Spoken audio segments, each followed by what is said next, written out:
Jack Webb. I was a member of the Armed Forces. My serial number was 1646872. Sometimes, in spite of everything a man can do, he falls into the hands of the enemy. If you were an airman whose plane was shot down in enemy territory, or a seaman whose ship was sunk in enemy waters, or a soldier, or a Marine captured in combat on the enemy lines, your first feeling might be one of helplessness, as if suddenly the whole world had dropped out from under you, leaving you at the enemy's mercy. Such a feeling is quite understandable for a minute or two. But your very life may depend on how fast you recover from the first shock of being captured. It is part of our code to resist by all means available, even after capture. That means keeping your mind alert, keeping your eyes and ears open for possible escape. In these first minutes or hours or days, you will have your best chance to get away. In this period, the enemy may not be able to guard you properly. He may have to move you from place to place. Security will be at its weakest. The opportunity may come in any form at any time. In a column marching around a bend in the road, you may be out of the guard's line of sight for a moment. Maybe you can't all make a break at once. Maybe you have to go one at a time, like this.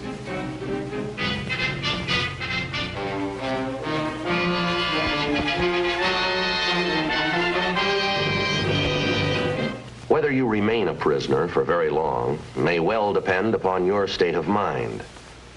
Now, the enemy, of course, knows this. He wants you to be docile and obedient. In Korea, the Chinese communists sometimes made a little speech to men who had just been captured.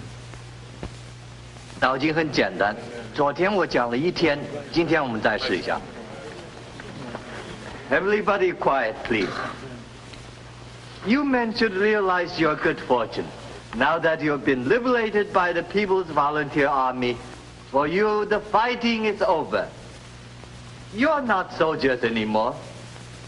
No more take orders from those who lead you in this unjust war. No more orders from officers. No more military rank. Anyone who use rank on you, you let us know. We're your friends. Not soldiers anymore, the man said. He knows differently, but he figures maybe there are one or two in the group who can be softened up this way. On the other hand, he might take an entirely different tack. You better consider your position. It is foolish for anyone to try escape. Escape is not possible.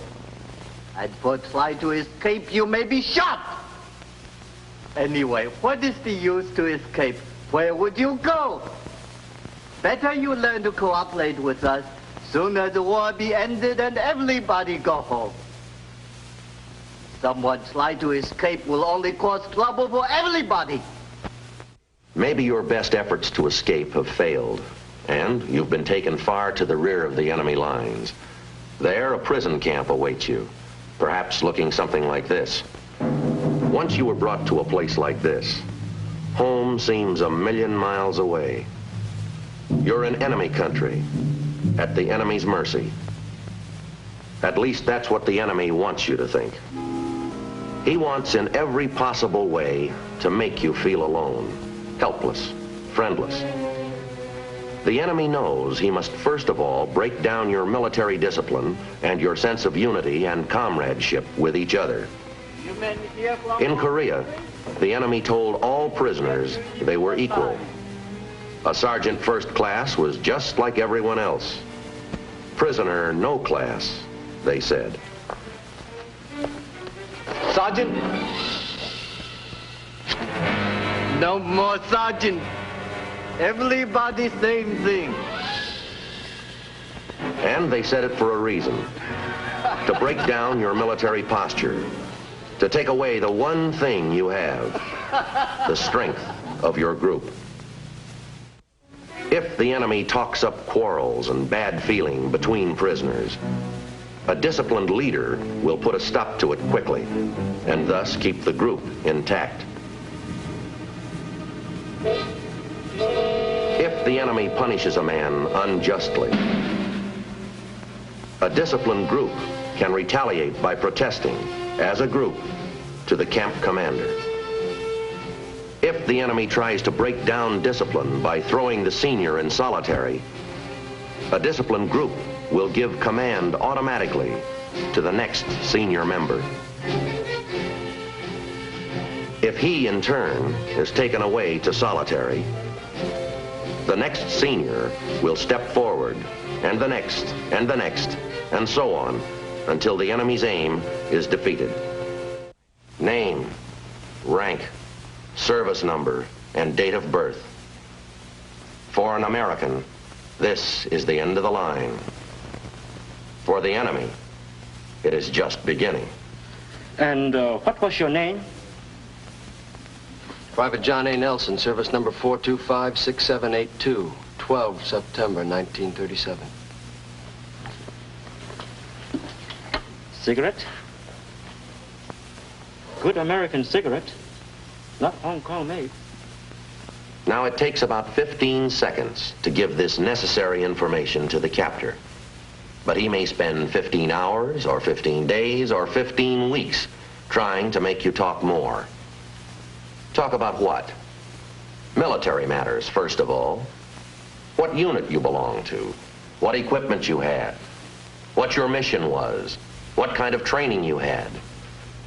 But when you refuse to talk about military matters, that's not the end of it either.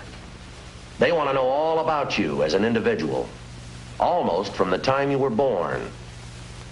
Now, the theory is, information is a weapon they can use later on against you or your buddies.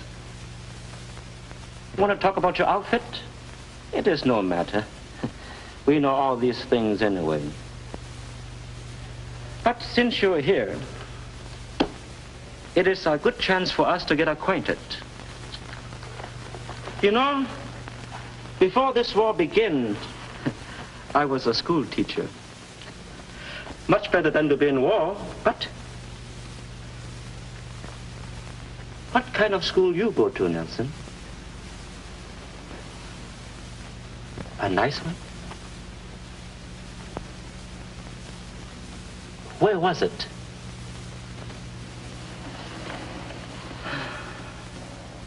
I believe you said you come from Pennsylvania? Now, he didn't say Pennsylvania.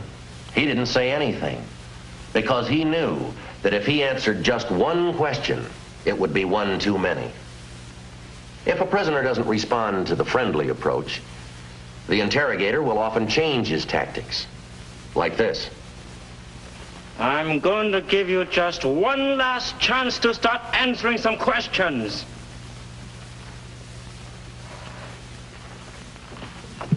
Nilai ko sila. Ki ko sila.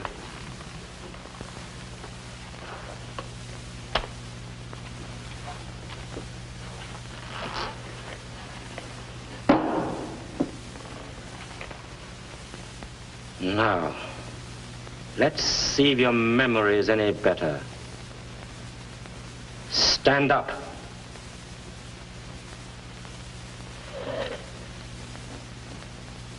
Stand at attention. I have wasted enough time on you. Do you know what we do to men who won't cooperate with us? Would you like to find out? This sort of threat is standard procedure. Besides laying a gun on the table, the interrogator says he has worn out his patience. Well, the one thing an interrogator always has plenty of is time and patience. He's in no hurry at all, no matter what he says. Of course, he wants to break down the prisoner as quickly as he can, but if the man won't break easily, he's prepared to keep at him for a long, long time, until he is convinced the man won't break at all. Only then will he leave the prisoner alone. If he can't convert you, the enemy will try to exploit you, for propaganda anyway. For instance, A radio broadcast denouncing your country. For instance, a public confession of espionage, sabotage, germ warfare. And if you think it's all pretty silly, think again, because they're not kidding. Maybe they'll ask for a personal history, the story of your life, or an essay on America. Sounds harmless, does it? Well, don't take that pencil. If you do, they'll know they've got a pigeon.